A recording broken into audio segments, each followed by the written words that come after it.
Chances are you've heard of the dangers of an aneurysm, but what exactly is one? Here with some answers is Dr. Jonathan Hassan, a vascular surgeon with MidState Medical Center. Doctor, thank you for being here on Connecticut Style. You're welcome. Thank you for having me. I think first we should explain to our viewers what exactly an aneurysm is. Well, an aneurysm is one of those things that's sort of known as a silent killer. But what it really is a weakness in the wall of an artery. So if you think of your artery, say your aorta, which is the main one coming out of the heart, if you think of that about as the size of a garden hose, this would be a bulge in the garden hose to 2 to 3 to 4 times the normal size in a local area. Okay, let's take a look at some video that you brought with you, kind of to explain it a little further. Just explain what we're looking at. So this, to set the stage, this is the abdominal aorta. You can see the hip bones very lightly there and the 2 kidneys. And the aorta is that pipe that splits into 2. And basically what you see in it now is a stent graft that's designed to seal it. Normally you have to replace the aorta, but what we've done now is been able to reline it. And it's relined through little tubes that are inserted through the groin, and you can see that what we do is we sort of build up a new lining for this diseased aorta. You can see where the bulge is. So what we're doing is putting in a couple of pieces. Now this is called an endograft, and it's basically a steel and fabric lined tube that we put in a couple of different pieces through a little sheath, that black tube that goes in through the groin. And you can see once we've completed that now, we've basically relined the sick artery with a new inner tube that prevents it from breaking or bursting. And then that basically is how you treat the aneurysm. This avoids the former surgery, which was a huge operation with basically a stem to stern incision or a big incision in the flank to get to this. So obviously there's a quicker recovery time. Talk to me about some of the benefits now with this newer procedure. Well, originally it was a big operation, and nationally you could probably expect to be in the hospital for 5 to 7 days. With this technique, people have, the nice technique was that you really don't have to open the belly to do this. It was originally done through 2 incisions in the groin, which are about the size of 2 or 3 inches.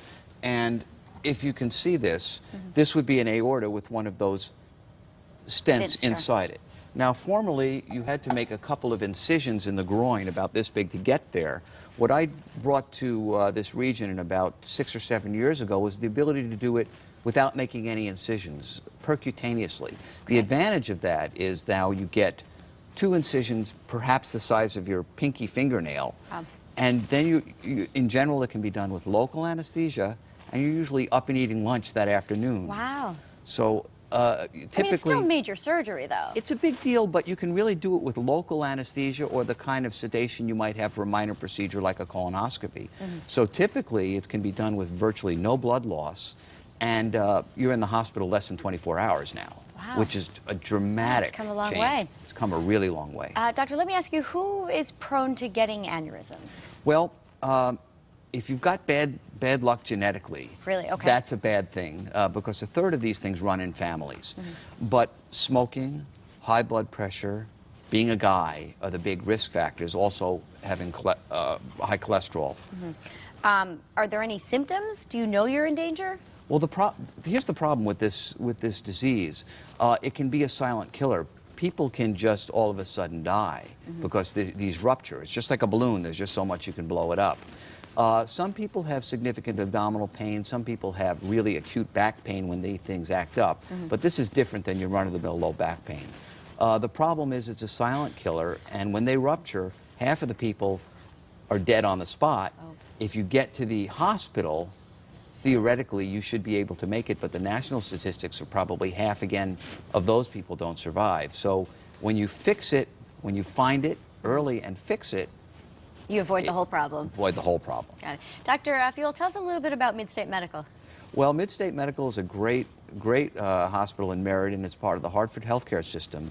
The newest bit of news about MidState is we're building and should have open in about a month and a half a brand new hybrid robotic, real high-tech imaging operating room to do these kind of procedures. And it's going to be about the nicest one in the Northeast, I got to tell you. Great. And Meriden's an easy location to get to. It's a gimme from Hamden, Cheshire, anywhere. It's great. And it's a very patient-centered, friendly you come first kind of atmosphere, which is really important. Certainly. If someone's sick, that's what they want. That's right. Dr. Hassan, thank you so much for being here You're and very explaining welcome.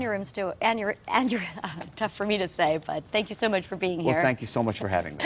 All right, for more information on MidState Medical Center, all you have to do is log on to midstatemedical.org, or you can call the number on your screen. It's 1-800-DOCTORS. Coming up next, we are heading over into the kitchen. Keisha Cave from My City Kitchen shares a delicious pasta recipe, but first, take a look at this.